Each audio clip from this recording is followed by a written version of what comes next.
Be me, 27, corporate archivist and efficiency consultant. Basically, I get paid to walk into burning buildings and organize the ashes. Introverted, soft-spoken, average height. My idea of a wild Friday night is reorganizing my spice rack alphabetically. Live in a small apartment that smells like old paper and lemon pledge. Get a contract from Apex Heavy Industries. Rumor has it the CEO is a dragon in human skin. Pay is triple my usual rate. Desperation dictates action. Accept the job. Arrive at the headquarters. Glass and steel monolith piercing the sky. Receptionist looks at me with pity. She's on the 40th floor. Good luck. Try not to cry, she hates criers. Elevator ride feels like an ascent to the gallows.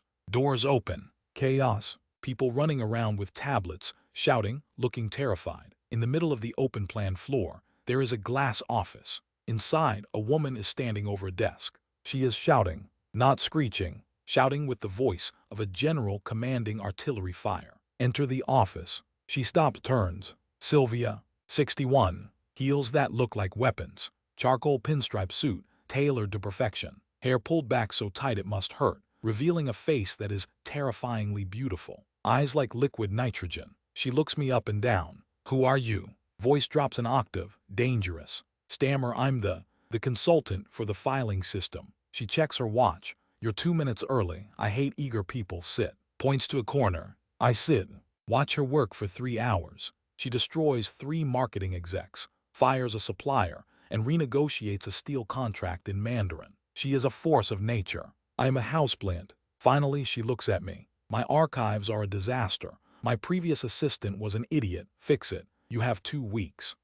I usually need a month for this volume of. She stands up, leans over the desk. Did I ask what you usually need? No. 2 weeks or you don't get paid. She dismisses me with a wave of her hand. Start working. The filing room is a nightmare. Decades of contracts, blueprints, shipping manifests thrown into boxes. My OCD brain itches. I dive in. 14 hours a day. Silence, just me and the paper. Organized by year, then region, then material type. Color code everything. Digitize the sensitive stuff. 3 days in, I find a discrepancy. A shell company siphoning funds from the shipping budget. Small amounts, but over 10 years it's millions. Panic. Do I tell her? She'll probably kill the messenger. Decide to do my job. Compile a report. Knock on her door at 9:00 p.m. Everyone else has gone home. She's staring out the window at the city lights, holding a glass of whiskey. What?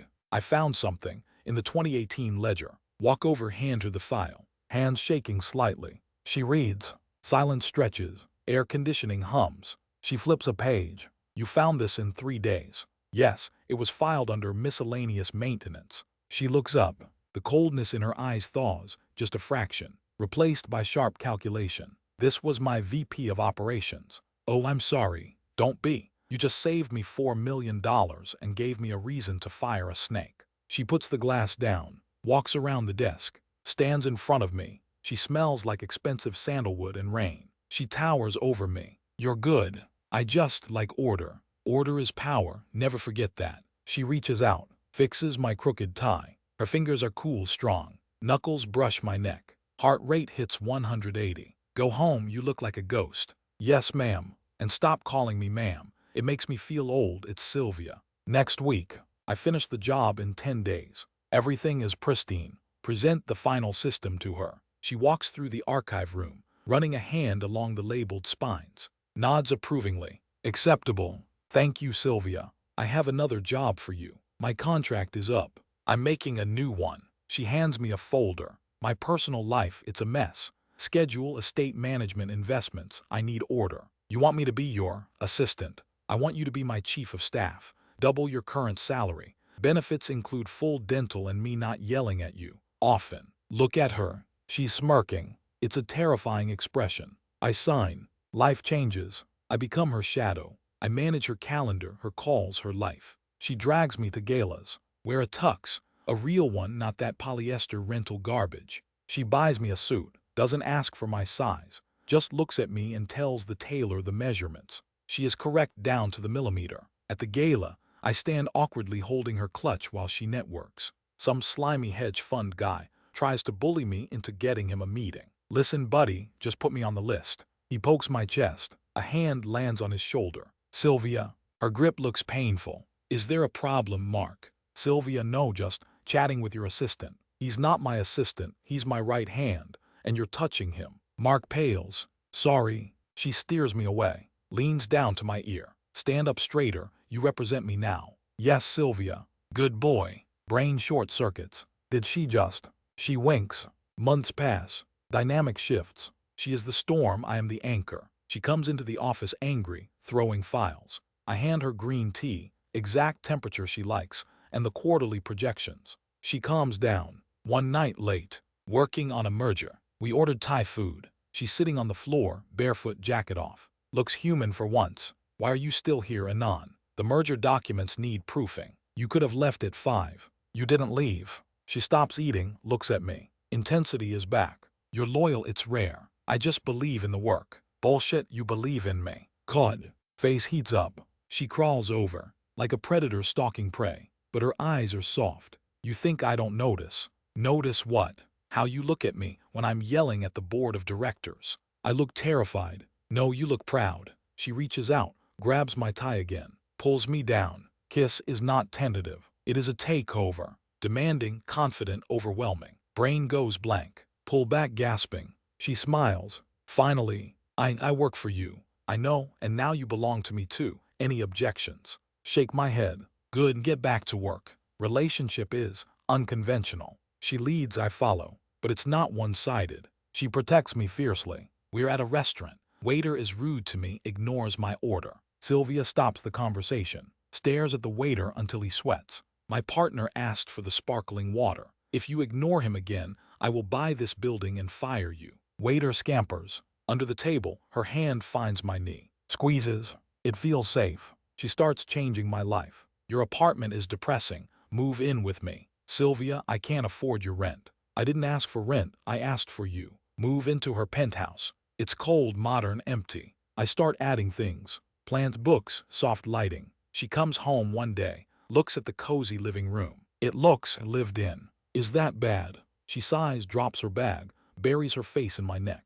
No, it's quiet, I like it. I realize she is exhausted. Being the boss 24/7 is a heavy crown. I become the place where she can put it down. Weekend. She wants to go hiking. Nature builds character. We go. She marches up the mountain like she's conquering it. I'm wheezing behind her. She stops, waits for me. Doesn't mock me. Hands me water. Pace yourself. We're getting to the top. We reach the summit. View is incredible. She stands at the edge, wind in her hair. Looks like a Valkyrie. I take a picture. She catches me. Delete that. No, you look beautiful. She freezes. Blushes. Actual blush. Turns away. You're sappy. And you're blushing. I am windburned, shut up. 1 year later. Crisis hits. Hostile takeover. Attempt by a rival conglomerate. Stress levels critical. Sylvia is not sleeping. She's vibrating with rage and caffeine. Board meeting from hell. They want to oust her. Say she's too aggressive, too volatile. I'm in the back taking notes. The leader of the coup, a guy named Vance, stands up. Sylvia, the numbers don't lie. Leadership needs a steady hand. She's about to explode. I stand up. Actually, Mr. Vance. Room goes silent. Sylvia looks at me shocked. The numbers don't lie, but you do. I project the spreadsheet on the screen. You've been undervaluing assets to tank the stock price before the buyout. I break down his scheme, calmly, methodically, the same way I organize files. Vance turns purple. The board murmurs. Sylvia watches me. Her eyes are shining, not with tears, with triumph. When I finish, she stands. You heard him. Get out of my building before I call security. Vance leaves. We win. Back in her office, she locks the door, pushes me against the wall. That was necessary. Hot, incredibly hot. She kisses me. I thought you were passive. I protect what's mine. She pulls back. Yours. You're mine, aren't you? Even if you're the boss. She laughs. Deep, throaty laugh. Bold, I like it. Winter comes. We're walking through the city. Christmas lights everywhere. She's wearing a long wool coat, holding my arm. Usually, she walks a step ahead. Tonight, she walks beside me. We stop at a park bench. She sits down, pulls me next to her. Takes a deep breath. I'm not good at feelings, Anon. You're great at feelings. Mostly anger, but still. She hits my arm. Shut up, I'm trying to be serious. She reaches into her pocket, pulls out a black velvet box. My heart stops. I don't do waiting, and I don't do subtle. She opens it. Simple platinum band. I need you, not just for the company, for me. You keep me sane, you keep me human. She looks at me. Vulnerability is terrifying on her because it's so raw. Will you marry me and sign a prenup? It's generous, I promise. I laugh so hard I tear up. Yes to both. She slides the ring on my finger. Good, now let's go get dinner. I'm starving. Wedding is small. City Hall. She wears a white suit. I wear the suit she bought me.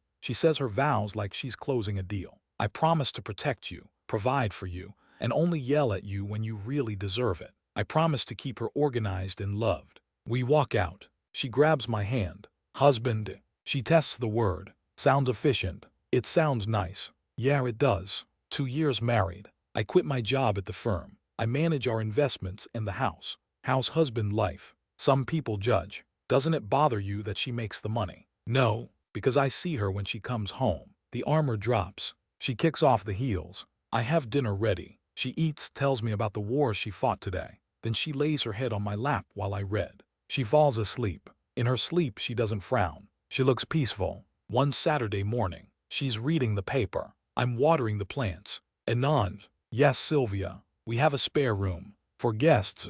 No, I hate guests. She puts the paper down. I was thinking, maybe a nursery eventually, if you can handle the logistics. I freeze. Look at her. She's trying to look nonchalant, but her ears are red. Logistics. Yes, scheduling, feeding times, education planning, it's a big project. I smile, walk over to her, kiss her forehead. I think I can handle the logistics. She wraps her arms around my waist, buries her face in my shirt. Good, because I have no idea how to be a mother, but I know how to build an empire. We'll build a family instead. Sounds like a plan. Sunday, we go to the market. She's negotiating the price of apples with a terrified farmer. These are bruised, 20% off. Ma'am, it's just a speck. She raises an eyebrow. Farmer caves. She walks back to me triumphant, hands me the bag. Victory. I take her hand. She squeezes it. People see a terrifying CEO and her quiet shadow. I see the woman who learned to ask for a hug. I see the woman who lets me be the big spoon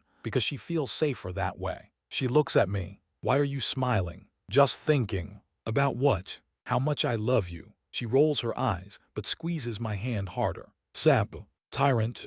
Dork. Mine. She stops, smiles. A real soft, unguarded smile. Yes, yours. Rain starts falling. She opens the umbrella, holds it over both of us, but mostly over me. We walk home. The world is loud, but in the circle of the umbrella, it's quiet and perfect. Be me. 30. Husband to a queen. Keeper of the peace. Happiest man alive.